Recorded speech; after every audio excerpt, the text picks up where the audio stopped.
Wakristo wengi wamekuwa wakiuawa nchini Nigeria kwa sababu tu ya kumwamini Yesu Kristo kuwa Bwana na Mwokozi wa maisha yao, na jambo hili limekuwa ni jambo la kawaida sana kutokea nchini humo Nigeria.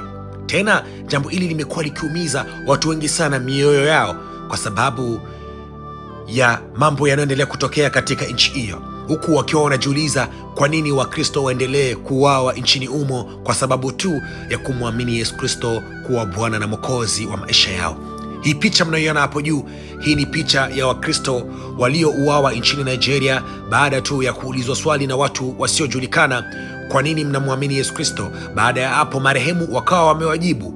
Baada ya kuwajibu, watu hao wasiojulikana wakawa wamewaua kupitia mikono yao, huku mili yao ikiwa inavuja damu, na baada ya hapo wakachukua mili yao na kuacha wanaitupa maeneo ya msituni. Watu wakawa wameiona mili yao huku ikiwa inatoa harufu mbaya, ilibidi wachukua hatua kama mnavyoona ya kuwazika.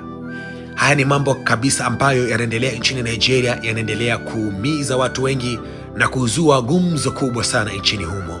Kwa nini jambo hili liendelee kutokea? Je, Ukristo unakosa gani kwa watu wengine?